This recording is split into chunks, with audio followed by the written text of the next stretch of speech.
போச்சான்னு கேட்டேன். இதுவரைக்கும் வெளியில இருக்கிறவன் தான் விவரம் புரியாம கேள்வி கேட்டுக்கிட்டு இருந்தான். இப்ப உள்ள இருக்கிற நீயே என்ன கேள்வி கேட்க ஆரம்பிச்சிட்ட பாரு.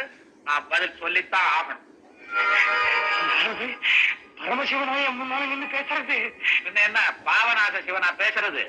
பரமசிவன் தாயா பேசுற. ஆஹா, நான் பார்க்கிற இந்த காட்சி உண்மையா இல்ல பிரம்மையா? பிரம்மையும் இல்ல எருமையும் இல்ல, பரமசிவனே தான். என்ன சொன்ன? மரம் வச்சவன் தண்ணி ஊத்தணுமா? அப்போ நீங்கள்லாம் மரம், நான் தண்ணி ஊத்துறவனா? அட பாவிகளா, கோயில் கிணத்துல இருக்க உப்பு தண்ணி எல்லாம் எடுத்து எந்த தலையில நீங்க தானையா கொட்டுறீங்க? அதுக்கு பதிலா உங்களை உட்கார வச்சு நான் கொட்டணுமா? அதுக்கு இல்ல ஆண்டவரே, 30 வருஷமா நான் உங்களுக்கு பூஜை பண்ணிட்டு வரேனே, எனக்கு எந்த விதமான வருமானமும் கிடையாது. ஆனா கள்ள கடத்தல் பண்றவன் கள்ள நோட்டு அடிக்க. சரி, உனக்கு பூஜை பண்ண பிடிக்கல, நீயும் போய் கள்ள நோட்டாடி கள்ள கடத்தல் பண்ணு. உன்னை எவன் வேண்டான்னு சொன்னா? செய்ய போறேன்னு என்கிட்ட வந்து கேட்ட, உன்னை வேண்டான்னு நான் தடுப்பேன்.